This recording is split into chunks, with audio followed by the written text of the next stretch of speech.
तो एवरीवन, कैसे हैं आप सब। मैं ठीक, आप सब लोग ठीक होंगे उम्मीद है। तो आज हम पढ़ने वाले हैं और आपको सिखाने वाले हैं present simple tense. Present simple tense क्या होता है, इसकी डेफिनेशन पढ़ लेते हैं। तो प्रेजेंट सिंपल टेंस ऐसा टेंस होता है जो किसी काम के रोज़ाना आदत, यूनिवर्सल फैक्ट, हर वक्त सच या शेड्यूल को बताता है। देखो, आपको ये उर्दू में लिखा हुआ है सारा, जैसे मैंने इंग्लिश में करके लिखा है। ये बहुत आसान है, समझ जाना चाहिए आपको। तो प्रेजेंट सिंपल टेंस ये कह रहा है कि जो भी काम हो रहा हो वक्त के, जो भी अभी जो वक्त चल रहा है, मैं आपसे बात कर रहा हूँ, ये वक्त चल रहा है, इसको प्रेजेंट सिंपल टेंस कहते हैं। तो आ जाते हैं इसके हेल्पिंग वर्ब की तरफ से। तो पहले सब्जेक्ट आता है, फिर वर्ब आता है, फिर फर्स्ट फॉर्म आता है, फिर एस आता है, फिर ऑब्जेक्ट आता है। तो ये इसका हेल्पिंग वर्ब है, ठीक है। इसके हमें फर्स्ट फॉर्म ही लगेगा। फॉर एग्जांपल देख सकते हैं, आई गो टू स्कूल। और सेकंड है, he play cricket. She eats in apple. He, she, it के साथ एस और ई एस हमेशा लगेगा और बाकियों के साथ नहीं लगेगा। आई गो टू स्कूल इससे नहीं है। क्या है, आई गो टू स्कूल देखो जारी, मैंने आपको उधर ही कहा था, जारी वक्त चल रहा है, ठीक है। ही प्लेस क्रिकेट, ही प्लेस क्रिकेट, ये क्रिकेट खेल रहा है, ठीक है। तो उसके बाद ने आते हैं नेगेटिव सेंटेंस की तरफ से।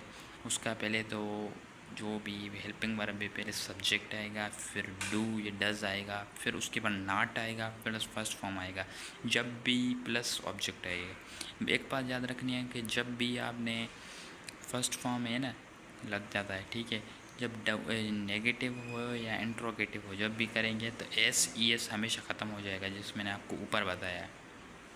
देख सकते हैं एस ई एस, ठीक है। तो ये हमेशा ख़त्म होगा। जैसे इधर लगा है शी ईट्स एन एप्पल, तो ये हमेशा ख़त्म हो जाएगा इन नेगेटिव और इंट्रोगेटिव में। तो इसके एग्जांपल देख सकते हैं हम, देखते हैं। तो I do not go to school, पहले क्या आया, सब्जेक्ट है आई, ठीक है। उसके बाद डू, उसका आया डू डज, जो हेल्पिंग वर्ब थे उसका। उसके बाद नॉट आएगा, फिर हेल्पिंग वर्ब गो, गो टू प्लस ऑब्जेक्ट आखिर में आएगा, ठीक है। ये बात हमेशा आपने याद रखनी है। तो ऑब्जेक्ट हमेशा आखिर में ही आएगा। और आ जाते हैं इंट्रोगेटिव सेंटेंस पे। सवाली हमेशा जो भी सवाल बातें होते हैं, ठीक है। तो उसके बाद उसका हेल्पिंग वर्ब है do, does plus subject, first form of verb plus object, ठीक है। ये हमेशा सवाल ही होते हैं, ये पहले आते हैं, ये do does subject first form of verb. ये से इसमें आपको बताया था नेगेटिव इंट्रोगेटिव जब भी होंगे ना, तो एस ई एस ख़त्म हो जाएगा, फर्स्ट फॉर्म ऑफ वर्ब लगे प्लस ऑब्जेक्ट लगेगा। आ जाते हैं एग्जाम्पल की तरफ। Do does he play cricket, does he play cricket. देखो, मैंने आपको बताया इंट्रोगेटिव है। ये नेगेटिव में क्या होता था कि आप ऊपर देख के आएंगे, I do not go to school, हमेशा नेगेटिव में नॉट लगेगा। नॉट नहीं लगेगा तो जुमला पूरा गलत हो जाएगा, ठीक है। नॉट लगाना ज़रूरी है 3 नंबर पे, ठीक है। हमेशा 3 नंबर पे लगेगी नॉट। दुनिया इधर से उधर हो जाए पर नॉट हमेशा 3 नंबर पे लगेगी, ये आप बात से अपनी जहन में रख लें, ठीक है स्टूडेंट्स। तो मेरी आपको बात समझ में आ रही होगी। तो इधर ही आप एग्जाम्पल पे चले थे, does he play cricket, does पहले आएगा, ठीक है, इंट्रोगेटिव में हमेशा। नेगेटिव में तो डू सब्जेक्ट के बाद आएगा। पहले ये सवाल ही है, तो पहले डज पहले आएगा, फिर सब्जेक्ट आएगा ही, प्ले मेन वर्ब, ठीक है, उसका फर्स्ट फॉर्म ऑफ वर्ब जो भी आपको कहना है।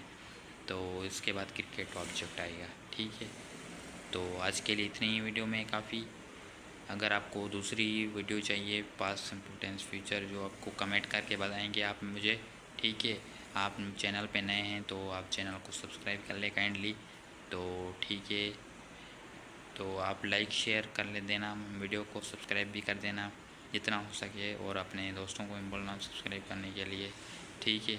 मिलते हैं अगली वीडियो में, तब तक के लिए अल्लाह।